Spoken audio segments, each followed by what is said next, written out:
Últimas notícias do São Paulo, bora trazer os números e retrospecto do Hernan Crespo nesses 7 primeiros jogos. Reviravolta no caso Matheus Ferreira, bora explicar tudo. Cadê o Dineno, hein? Por que ele não tem jogado? A gente conseguiu a apuração e bora trazer mais detalhes de um São Paulo que não terá folga. Bora trazer a programação do São Paulo. Últimas notícias do Tricolor Paulista nessa terça-feira, lembrando que mais tarde, 7 horas, teremos aqui a nossa live para a gente bater um papo bem legal aí sobre a semana do São Paulo Futebol Clube. Ainda estou sem o meu microfone, tá? Então o áudio não estará dos melhores, mas a gente está tentando fazer alguma ação momentânea até ter toda essa situação sanada. Para quem não sabe, no outro vídeo eu trouxe de que teve um probleminha com o conector ali, quebrou o conector ali do meu fone, e aí para chegar vai ser só até o dia 4 de setembro, então pode demorar um mês. Então por conta disso, talvez o áudio não esteja dos melhores, mas eu vou tentar. A gente está conversando com algumas pessoas ali que vão nos ajudar para a gente pegar ali um microfone básico ali, só para a gente conversar aqui, tá bom? Bora falar sobre São Paulo Futebol Clube. São Paulo não terá folga até o dia 12, até terça que vem, zero folga para os jogadores do São Paulo. Vocês vão lembrar que o São Paulo jogou no domingo, né? Então o São Paulo está sem folga há um bom tempo já, para falar a verdade, né? Porque o São Paulo viajou no sábado, né? Depois ali do treinamento do sábado, viajou no sábado, foi para Porto Alegre, no domingo teve o jogo contra o Internacional. Na segunda-feira teve a reapresentação do elenco, os jogadores que jogaram por mais minutos foram para a parte interna, quem não teve minutagem alta ou sequer nenhuma minutagem foi para o campo, e foi aí que a gente viu o Lucas Moura e o Rodriguinho fazendo os trabalhos ali com os demais jogadores. Nessa terça-feira tem mais um treinamento, e aí logo depois desse treino o São Paulo já pega o barco, o avião, já pega o avião para ir lá para Curitiba, já que na quarta-feira tem o confronto de volta das oitavas de final da Copa do Brasil contra o Atlético Paranaense. Acabou o jogo de noite, os jogadores vão para a zona mista, tem a coletiva, todo mundo volta, voo fretado. Na manhã de quinta-feira já tem reapresentação do time, o time se reapresenta e faz novamente o mesmo esquema das reapresentações. Os jogadores que tiveram mais minutos ficam na parte interna, numa parte de recuperação. Quem não teve tantos minutos vai para o campo para poder fazer um trabalho tático. Na sexta-feira, o único treino realmente completo para o confronto contra o Vitória. No sábado, no estádio do Morumbi, às 6h30, o São Paulo enfrenta o Vitória. Calma, respira. No domingo, reapresentação do time novamente. O time se reapresenta, faz os trabalhos e no domingo já viaja para a Colômbia. E aí, né, volta ali as viagens internacionais, porque o São Paulo volta a disputar a Copa Libertadores, oitavas de final contra o Atlético Nacional. Vai no domingo. Segunda-feira, talvez tenha ali uma atividade em solo colombiano ali para fazer ali alguns ajustes táticos, ou pelo menos alguns ajustes em vídeo, mas isso já em solo colombiano. Na terça-feira, no dia 12, o São Paulo enfrenta o Atlético Nacional pela ida das oitavas de final da Copa Libertadores da América. Aí todo mundo pega o voo fretado.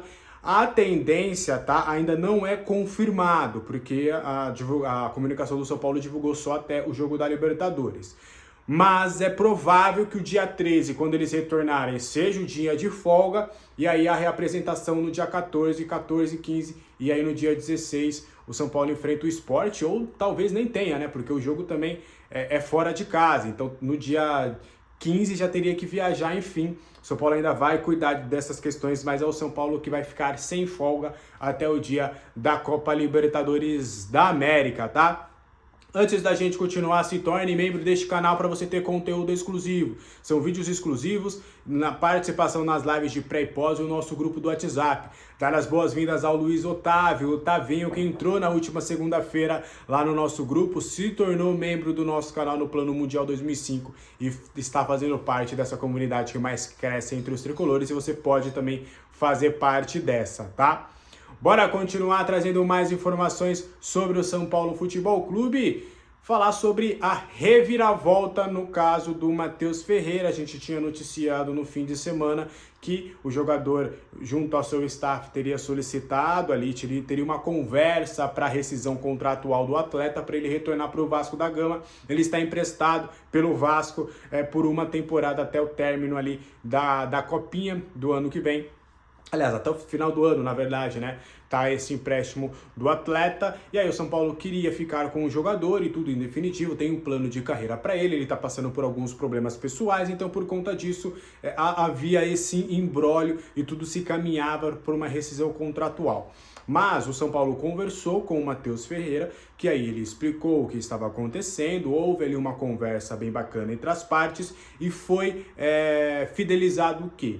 O Matheus Ferreira vai passar uns dias no Rio de Janeiro para resolver as suas questões pessoais, tá? E aí não me vem aqui ao caso ficar trazendo à tona essa situação. Se o Matheus quiser, ele fala publicamente sobre isso. Se ele não quiser também, não tem nada a ver, porque é a vida particular do atleta e não importa qual que seria o motivo, tá? O que importa aqui é a notícia realmente que a gente está trazendo em relação ao profissional do atleta. O lado pessoal a gente deixa para lá.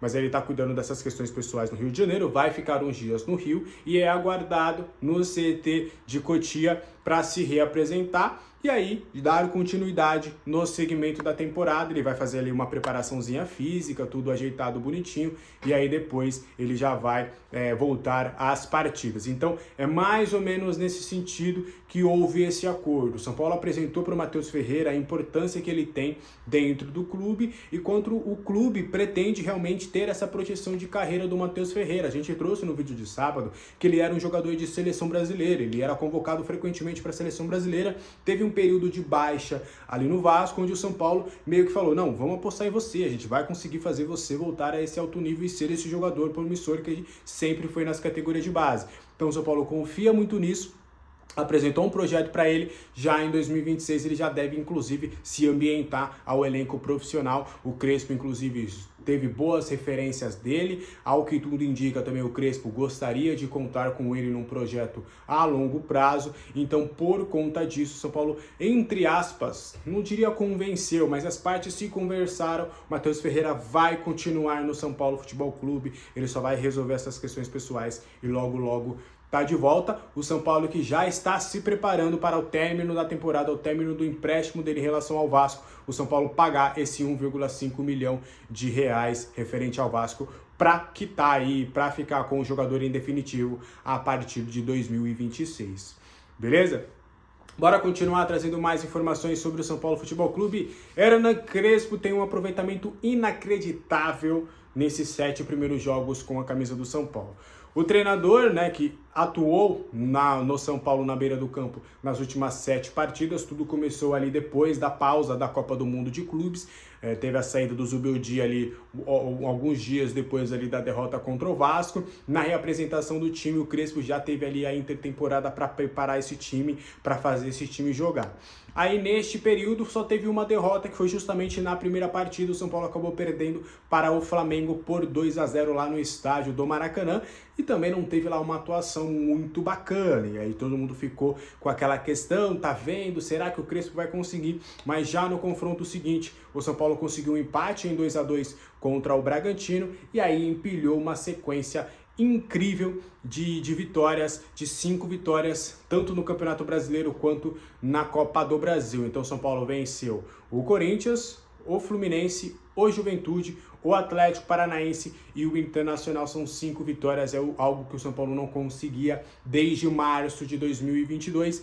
Com isso, com esse empate e derrota nas primeiras partidas e com essas 5 vitórias, o Hernan Crespo tem um aproveitamento só de 76,2% nesses jogos. Realmente é um aproveitamento incrível, e o São Paulo conquistando vitórias importantes contra o Corinthians, uma vitória importante contra o Juventude em Caxias, conseguiu uma vitória importante também fora de casa contra o Internacional. Além de tudo, o Crespo conseguiu dar uma cara nova a esse time, fidelizou o esquema com 3 zagueiros, uma marcação individual na parte defensiva, potencializando os volantes, fazendo que os volantes sejam, né, os seus principais jogadores ali na construção de jogada, principalmente com Bobadilla e também o Marcos Antônio, fidelizando ali o Luciano na função de segundo atacante, tendo um pouco mais de liberdade e também colocando ali uma dupla de ataque sempre para jogar nas partidas, né? Teve uma mudança de nomes, principalmente com o Ferreirinha entrando e fazendo dupla ou com o André ou com o Luciano.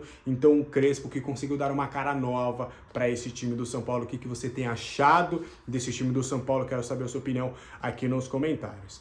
Quer comida afetiva com qualidade, preço justo e saudável? Manda cá!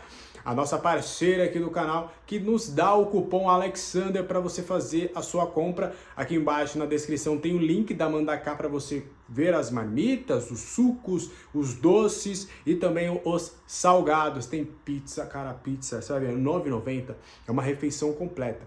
Eu indico para vocês, eu gostei da de calabresa, mas eu indico para vocês mais a marguerita e a frango com catupiry, que é coisa maravilhosa. Então, para você que quer comer com qualidade ainda, ter um descontinho aqui embaixo na descrição, tem um link para você fazer a sua compra e aí no ato você coloca o cupom Alexander para você ter 15% de desconto e ainda ter frete grátis. Se você pedir no mesmo dia útil, até às 5h30 vai chegar para você no mesmo dia, aceita VA e VR também, você vai gostar bastante da Mandacá, tá bom? Bora fechar o vídeo de hoje? Por que Dineno não joga ainda com o técnico Hernan Crespo? Ele teve ali poucos minutos na partida contra o Bragantino e a gente vai destrinchar um pouquinho. Eu sempre falo, né? O jornalista ele às vezes é curioso, então eu olhei ali, analisei e falei, pô, e o Dineno? E aí o Dineno não tem jogado, o Dineno que chegou ali com uma certa expectativa do torcedor e a gente vai pegar essa informação para tentar entender, tá? Não é para criar polêmica nem nada, é só uma curiosidade jornalística, pô, por que esse cara não tá jogando? Aconteceu alguma coisa? Bora trazer, a gente sempre conversa sempre com mais de uma pessoa para entender melhor o cenário de várias partes possíveis e há um consenso de que é puramente por questões talvez de azar do Dineno, e a gente vai explicar um pouco, e também por características de jogo. Hoje o Crespo entende que numa dupla de ataque, nas suas características de jogo que ele tem para hoje, nas circunstâncias das partidas em que ele teve, o Tapia em várias oportunidades foi essa melhor opção do que o Dineno. Hoje o Dineno ainda está escalando algumas posições e o Dineno talvez esteja brigando com o Tapia. É óbvio que os dois podem acabar fazendo uma dupla de ataque, porque são os dois jogadores que podem jogar juntos, só que o Crespo ele tem muito fidelizado André Silva, Luciano e Ferreirinha como seus três titulares, obviamente sempre revezando ali entre um ou outro, um desses três acaba sempre sobrando. Estou até curioso para ver na partida contra o Atlético Paranaense, que eu acredito que o São Paulo deve ir com Ferreirinha e Luciano, mas vamos aguardar ainda o treino dessa terça-feira para a gente ter um pouquinho de norte. E aí tem o Tapia como uma outra opção. O Lucas Ferreira não estaria na frente do Dineno, ele só entrou realmente na vaga do Luciano na última partida por questão de característica. O Crespo entendia que precisava de um jogador de velocidade ali para puxar os contragolpes, então por conta disso que o Lucas Ferreira acabou entrando. E aí isso também entra um pouco do azar do Dineno. O Dineno que ele se entrosou muito bem com o grupo, tá bem ambientado, ele tem fome, treina muito bem, é um cara muito comprometido, ele tem sido muito elogiado internamente, inclusive pela conduta, pela postura, pelo atleta e pessoa que ele é, já se entrosando rapidamente com os companheiros, inclusive na partida contra o Atlético Paranaense no Morumbi, ele não estava relacionado porque ele não pode jogar a partida, ele estava no ônibus com a delegação, desceu, foi pro vestiário, ficou lá com o time a todo momento, então ele é um cara muito trabalhador, o Dineno. Só que as circunstâncias também das partidas fizeram com que o Crespo não optasse pelo Dineno. Ele gosta do Dineno, só que ele entende que, pelo menos por enquanto o Dineno vai se adaptando fisicamente, entendendo o estilo de jogo e se ambientando ao time, as características do Dineno são para momentos mais específicos. Vocês lembram que ele entrou contra o Bragantino, inclusive não entrou bem contra o Bragantino, muito porque o Crespo acreditava que naquela ocasião ele precisava segurar um pouco mais a bola no campo de ataque, já que ele estava perdendo. E aí nas outras oportunidades em que ele precisou, ou que ele poderia usar o Dineno, ou o Dineno não estava disponível como contra o Atlético Paranaense, ou em circunstâncias diferentes. Por exemplo, contra o Corinthians, contra o Juventude, contra outros times ele precisava do contragolpe. E aí você colocando o Dineno, que não tem essa característica de contragolpear, de ser um jogador que vai dar velocidade e mobilidade no campo de ataque, ele acabou não entrando. Então, talvez em cenários em que ele precise ter a bola mais lá na frente para buscar o resultado, ele comece a utilizar o Dineno com mais frequência. Então, às vezes, também acaba sendo um pouco do azar do Dineno, porque o Tapia é um jogador mais de velocidade, de arranque, de força física. O Dineno já é um centroavantão mais centroavantão. Então, no momento que você precisar colocar a bola na área, que você precisar de mais uma presença de área lá na frente, talvez o Dineno tenha oportunidades. Então, é muito mais uma questão de azar, talvez, e características dentro dos jogos do que propriamente algo contra o Dineno. Então o Dineno trabalha muito, é muito elogiado, até que todas as pessoas com que eu conversei elogiaram muito o Dineno, o profissional que ele é, o profissional que ele vem sendo, mas às vezes o cenário não é favorável para a entrada do Dineno. Mas você, o que você acha do Dineno? Eu acho que ele ainda pode render bons frutos ao São Paulo, pode ser um jogador útil na temporada e deve começar a ter espaço, tá? O Crespo deve começar a dar uma rodada nesse time, talvez a gente veja o Dineno aparecendo um pouco mais. O que você achou do vídeo de hoje? Deixa aqui nos comentários, deixe seu like, seu hype, inscreva-se no canal e se torne membro. Um abraço para todo mundo, até a próxima, tchau!